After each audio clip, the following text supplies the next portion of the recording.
बिस्मिल्लाहिर्रहमानिर्रहीम। Viewers, doctor Hasan Farooq Mashwani आपको global perspectives के एक और एपिसोड में खुशामदीद कहता है। व्यूअर्स, अगर आप इंटरनेशनल रिलेशंस के स्टूडेंट हैं या आपको इंटरनेशनल पॉलिटिक्स में इंटरेस्ट है तो आपसे ये गुजारिश है कि आप इस चैनल को जरूर सब्सक्राइब कीजिए, इसके बेल आइकन को दबाइए ताकि आप तक ताज़ा तरीन जो मालूमात है बैन अवी सियासत की वो आप तक पहुंचती रहे। व्यूअर्स, 2 दिन पहले इसराइल ने एक नया नक्शा पेश किया है जिसको वो ग्रेटर इसराइल का नाम दे रहा है, जिसमें उसने बेशतर अरब दुनिया के जो मुल्क हैं उसमें इराक है, सीरिया है, उसमें जॉर्डन है, पैलेस्टाइन है, इजिप्ट है और हत्ता कि सऊदी अरब के कुछ इलाके हैं जो उसने इस नक्शे में ज़ाहिर किया। और इसराइल ये दावा रखता है कि तारीखी तौर के ऊपर यानी आज से तकरीबन 3000 साल पहले ये सारे इलाके जो हैं ये उस वक़्त तारीखी तौर के ऊपर इसराइल के अंदर शामिल थे।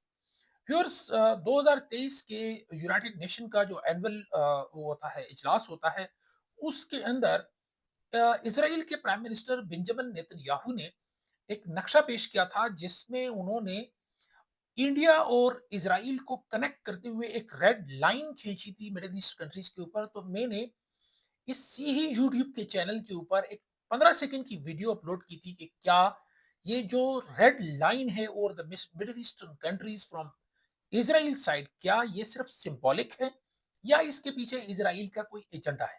क्योंकि कहा यह जाता है कि बैन अवी सियासत में कोई भी चीज बेमकसद नहीं होती। लेकिन अगर आप बैन अवी सियासत में इंटरेस्टेड हैं तो मैं आपको यहाँ पे एक बड़ी इंपॉर्टेंट बात ये बताना चाहता हूँ कि इंटरनेशनल पॉलिटिक्स की जो सिंपलेस्ट डेफिनेशन है, जो मैं खुद इसको समझता हूँ, वो ये है कि व्हाट यू से you don't mean that and what you mean you don't say that. यानी जो आपका मकसद होता है वो आप कहते नहीं, और जो कहते हैं वो आपका मकसद नहीं होता। ठीक है? तो क्या इसराइल का उस वक़्त ये नक्शा यूनाइटेड नेशन की तमाम दुनिया की लीडर्स के सामने वो पेश करना और मिडल ईस्ट के ऊपर एक पूरी रेड लाइन खींचना जो था, क्या ये इसराइल ने सिर्फ बेमकसद ये सारा काम किया था? बिल्कुल भी नहीं। अच्छा, यहाँ मैं आपको कुछ तारीखी उसके ऊपर लेके जाना चाहता हूँ कि जो ज़ायनिज़्म है, ये पिछली सदी यानी 19वीं सदी के अवाखिर में जो है ये शुरू होता है, और जो 20वीं सदी है उसका जो पहला हाफ है वो ये जो पैलेस्टाइन और इसराइल के कुछ इलाके हैं, ये यहाँ पे आके यहूदी आबादकारी काफी अरसे से शुरू थी।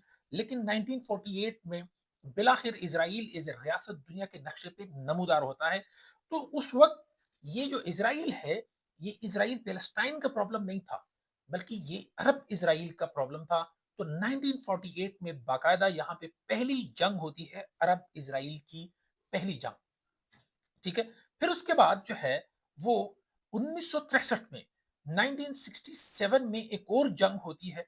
ठीक है? फिर उसके बाद 1973 में जंग होती है, और ये सारी अरब इसराइल जंगें ही कहलाती है, अरब इसराइल वॉर्स कहलाती है। लेकिन बदकिस्मती ये है कि बिलअमूम जो डेवलपिंग वर्ल्ड है, तीसरी दुनिया है, और बिलखसूस मुस्लिम जो वर्ल्ड है, यहाँ एक बहुत बड़ा प्रॉब्लम यह है कि यहाँ की जो सियासी लीडरशिप होती है वो अमूमी तौर पे गैर जमहूरी होती है और उनकी जड़ें अवाम में मजबूत नहीं होती। इन मुल्कों में अक्सर और बेशतर करप्शन भी बहुत ज्यादा होती है, बेरोजगारी होती है और अवाम में फ्रस्ट्रेशन का लेवल काफी ज्यादा होता है। इस वजह से यहाँ की जो हुकूमतें होती हैं वो अपनी लेजिटिमेसी को या बैन अवी ताकतों को खुश करने के लिए हर जायज और नाजायज काम करने के लिए तैयार होते हैं। उनकी खुशनुदी हासिल करने के लिए किसी भी नेशनल इंटरेस्ट को ये सरेंडर कर जाते हैं और अपना जाती जो मफाद है उसको ज्यादा फोकस करते हैं। तो लिहाजा कुछ ऐसे ही हालात में 1978 के अंदर पहला कैंप डेविड होता है, जिसमें जो उस वक्त के इजिप्ट के प्रेसिडेंट हैं अनवर सादात, और अमेरिकन प्रेसिडेंट जो जिमी कार्टर हैं, उस वक्त वो इसराइल के साथ एग्रीमेंट करते हैं और पहला अरब मुल्क जो है वो इजिप्ट बनता है, जो इसराइल को रिकॉग्नाइज करता है, उसको एक्सेप्ट करता है। ठीक है? अच्छा, इसके बाद वन बाय वन करके एक एक करके अरब दुनिया जो है वो इस अरब इसराइल जो इश्यू है इससे अपने आप को अलग करते गए, और ये मसला सुकड़ते सुकड़ते आखिरकार जो है ना वो अरब इसराइल की बजाय पैलेस्टाइन इसराइल का इशू बन गया।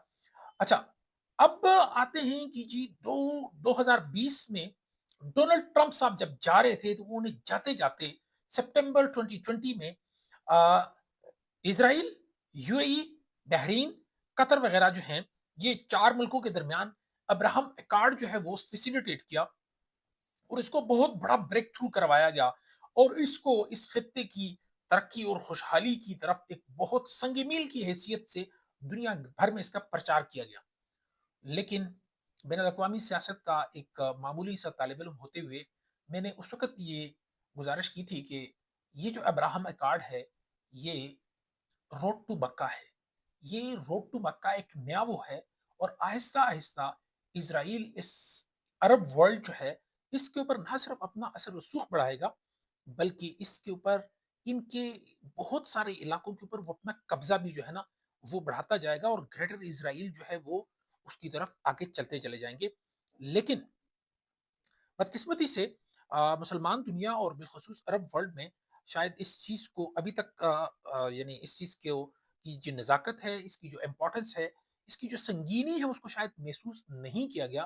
لہٰذا عرب ورلڈ جو ہے اس کے اندر وہ اپنے چھوٹے چھوٹے گروہی اور فروئی جو مفادات ہیں اس کے اوپر لگے ہوئے ہیں اور ان کو یہ نظر نہیں آ رہا کہ ان کی پڑوس میں ایک بہت بڑی ریاست بہت بڑے عزائم کے ساتھ بیٹھی ہے۔ اور یہاں ایک انٹرسٹنگ چیز یہ ہے کہ آج جو گریٹر اسرائیل کا نقشہ اسرائیل نے پیش کیا ہے تو انڈیا اس کے اوپر بہت زیادہ جیسے کہتے ہیں نا یعنی انڈیا میں شادیانے بج رہے ہیں۔ میجر گرہرائے صاحب آگے ہیں اور وہ جناب جو کہ انڈیا کی جو وہ ہے ریجنل یا ان کی جو انٹرنیشنل پالیٹکس ہے ان کا اس کا ایک چہرہ سمجھے جاتے ہیں۔ وہ یہ کہتے ہیں کہ میرے حساب سے تو جو جارڈن ہے یا سیریا ہے یا ایجپٹ ہے ان کو ریاست ہونے کا حق حاصل نہیں ہے۔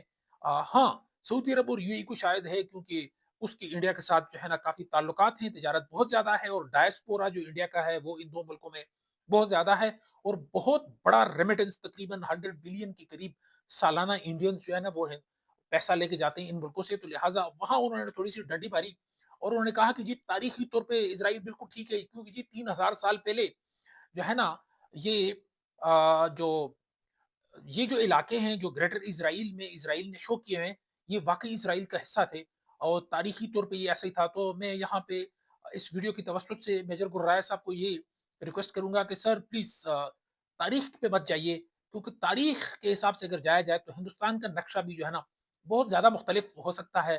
محمد بن قاسم آئے، انہوں نے ہندوستان کے اوپر، پھر مسلمانوں نے، پھر سکھوں نے، پھر نادر ہندوستان کے اندر جو ہے نا وہ چائنا کا بڑا وہ رہا ہے۔ تو تاریخ کو چھوڑ دیجئے سب۔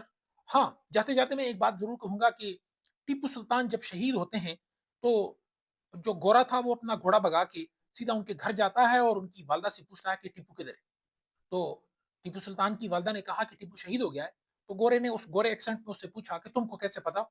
اس نے کہا تیرے جیسا کتا میرے در پہ پہلی بار آیا ہے، اس سے یہ پتہ چلتا ہے کہ ٹیپو شہید ہو گیا ہے۔ صرف بات سوچنے اور سمجھنے کی یہ ہے کہ نہ ٹیپو سلطان رہے، نہ وہ مائیں رہی اور نہ وہ محمد بن قاسم رہے اور نہ وہ مائیں رہی۔ لہٰذا کبھی یہ گریٹر ہندوستان ہوگا اور کبھی یہ گریٹر اسرائیل ہوگا۔ اپنا، اپنے چاہنے والوں کا اور اپنے اپنے ملک کا بہت سارا خیال رکھیے۔ السلام علیکم۔